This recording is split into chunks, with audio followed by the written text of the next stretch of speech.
안녕하세요. 캡틴의 주식 하이킥입니다. 날씨가 상당히 좋습니다. 아마 지금이 1년 중 가장 좋은 날씨가 아닐까 합니다. 늘 지금 날씨 같으면 얼마나 좋겠냐마는 변하지 않는 건 없습니다. 자, 지난주를 간단히 정리해보고 이번 주 예상을 해보도록 하겠습니다.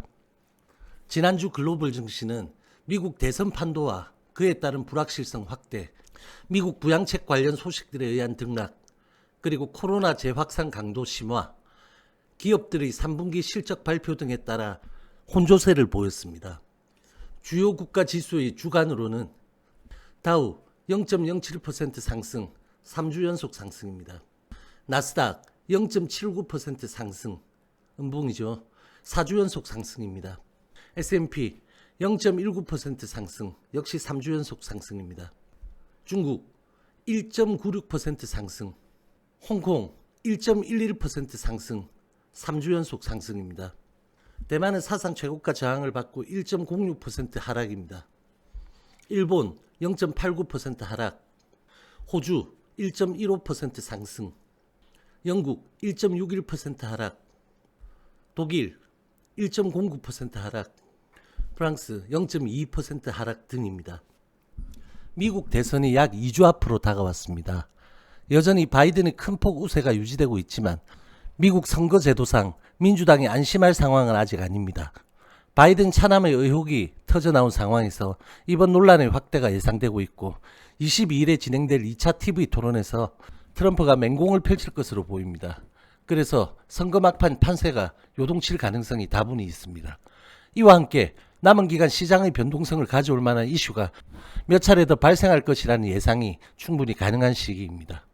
트럼프 대통령이 부양책 규모 확대 의사를 밝혔고 코로나 검사 부분에서도 민주당 방안을 수용하기로 하면서 타결 기대가 되살아나고 있지만 공화당의 반대가 오히려 발목을 잡고 있는 상황입니다. 부양책건은 타결 시까지는 지속적으로 시장을 움직이는 강한 요인이 될 것입니다. 유럽은 이미 3월의 1차 팬데믹의 최대치를 크게 초과하는 신규 확진자가 발생 중에 있습니다. 미국은 1일 확진자가 다시 6만 명 수준으로 나오고 있고 일부 주에서는 사상 최대치 확진자가 발생 중입니다. 시장이 느끼는 공포와 우려는 3월 때와 다르게 다소 무덤덤하지만 이러한 엄청난 확진세에 따른 봉쇄 조치가 강화되고 경제활동의 위축이 지표에 반영되는 것이 확인이 된다면 그것은 금융시장에 직격탄이 될 수 있을 것입니다. 미국 대선 등의 이슈에 여전히 가려져 있지만 대선 이슈 소멸 이후에 코로나 2차 글로벌 시장 붕괴에 대한 가능성은 항시 열어두어야 하는 사안이라는 점 강조드리겠습니다. 코로나 리스크는 백신 개발 진행 사안과 가장 밀접한데 존슨앤존슨과 아스트라제네카는 임상을 일시 중단한 상태고 화이자와 모더나는 3상을 진행 중에 있습니다. 화이자는 11월 긴급 사용 승인 계획을 언급하기도 한 상태입니다.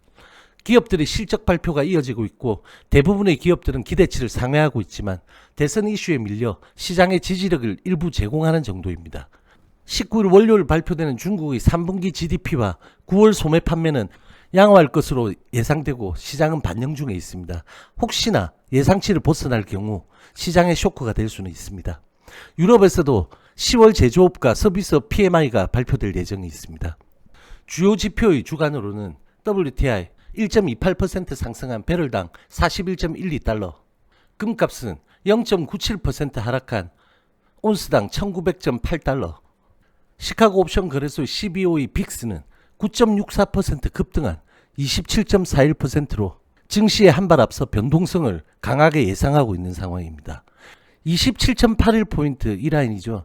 여기를 상향 돌파할 경우에는 지수가 크게 출렁인다는 의미가 될 것입니다. 지난주 우리 증시는 미국 상황에 대한 불확실성의 반영을 기본 전제로 깔고 대주주 양도세 3억 기준에 대한 우려로 펀드 환매 등을 핑계로 한 기관의 강한 매물이 나왔고 외국인은 다소 강도를 줄이며 관망하는 입장을 취했습니다. 개인은 순매수지만 수급은 완전히 실종되어 지수의 하방 지지력이 현저히 약해진 모습이 나타났습니다.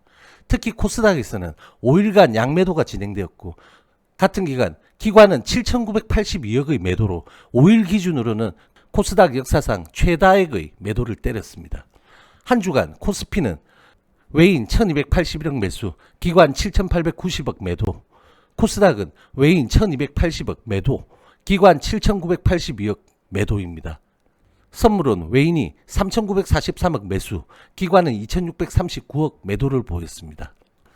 글로벌 증시 대비 우리 시장이 유독 약한 모습을 보인 한 주였고, 그 원인으로는 우리 시장을 세계에서 가장 상승폭이 크게 견인해왔던 개인의 유동성이 수급으로 진행되어 왔었지만 그 수급이 사라진 것이 가장 결정적입니다. 오히려 지수 조정을 목격하게 되자 개인들은 하방으로 때리는 동반 매물이 진행된 모습입니다. 이것은 개인이 순매수인데 왜 그런 거냐고 궁금해하시는 분들이 계실 겁니다. 예전 영상들을 참고해 주시기 바랍니다. 우리나라의 사회적 거리두기가 1단계로 완화된 뒤 부산의 요양병원발 집단 감염 외에는 두 자릿수를 유지하고는 있습니다. 하지만 외부의 상황으로 언제든 확진자 수 확대 가능성이 있고, 만약 다시 거리두기 단계를 상향하게 된다면 시장의 부정적인 요인이 될 것입니다. 목요일인 15일 원달러는 종가 기준으로 2019년 4월 23일 이후 최저치인 1143.2원을 기록하며 극단적인 원화 강세 현상을 보였습니다. 그러나 이러한 원화 강세에도 불구하고 외국인 자금의 국내 유입은 제한적입니다. 그리고 우려한 대로 수출주의 경쟁력 저하만이 두드러지는 상황입니다. 코로나로 인한 글로벌 교육 축소 상황에서의 엎친 데 덮친 상황으로 인식되는 측면입니다. 이번 주 우리 증시는 지난주 약세를 멈출 수가 있는지가 가장 관건입니다. 금요일 양지수는 다행히 밑꼬리를 강하게 달아주며 한숨 돌리는 분위기지만 상황의 개선으로 확신하기에는 이릅니다. 미국 대선 국면이 정점으로 치닫는 이 상황에서 나타날 수 있는 여러 변수들은 글로벌 시장을 흔들 소지가 다분히 있고, 대주주 양도세 3억 기준에 대한 기재부의 전향적 입장은 아직 나오지 않습니다. 제 개인적 소견임을 전제로 말씀드리겠습니다. 저는 10억 유예의 가능성을 예상하고 있지만 이 결정은 지수의 조정이 어느 정도 진행된 이후 발표될 가능성을 아주 크게 보고 있습니다. 기관의 역대급 코스닥 매도의 진정과 그러한 역대급 매도보다 더 강력한 코스닥 영향력을 가지고 있는 외국인 포지션이 이번 주의 포인트가 될 것이고, 코스닥 시총의 35%의 비중을 차지하고 있는 제약바이오의 추가 조정 여부가 관건입니다. 코스피는 강한 순환매가 개인 수급이 실종으로 멈춘 상황이고, 실적 발표가 이어지며 실적주 위주의 선방이 지수의 지지력 제공 기대감이 아직은 있지만 원화 강세는 역시 부담인 상태입니다. 주간으로 보겠습니다. 코스피는 2.11% 하락, 코스닥은 4.33% 하락입니다. 선물은 1.84% 하락, 원달러는 0.51% 하락입니다. 그리고 공포지수인 코스피 빅스는 4.9% 상승입니다. 약세장 진행으로 대부분의 종목들이 주간으로 약세를 보였지만 SK하이닉스는 2.9% 강세로 코스피의 하방 경직을 제공했습니다. 빅히트 상장으로 엔터주들의 폭락이 아주 특징적이었고, 단발성 테마 외에는 대부분 업종과 테마가 약세를 보인 한 주였습니다. 특히 양시장 제약바이오의 하락폭이 아주 컸습니다. 주간으로 보겠습니다. 코스피 의약 4.93% 하락, 코스닥 제약 섹터 6.18% 하락입니다. 코스닥 바이오는 6.25% 하락을 보였습니다. 코스닥의 IT 하드웨어는 4.42% 하락입니다. 다음은 HLB 보겠습니다. 지난주 HLB는 이탈이 가속화되는 흐름 속에서 339만 주의 적은 거래량으로 5.42% 하락하며 2주 연속 하락 음봉입니다. 10만 2,300원, 9만 8,800원 라인 이탈 후 지지력 없이 9만 대마디까지 하회했으며, 금요일 오후 하락장 진행 중에서 10월의 첫 상승 양봉이 급작스레 나타나며 9만 라인을 회복했습니다.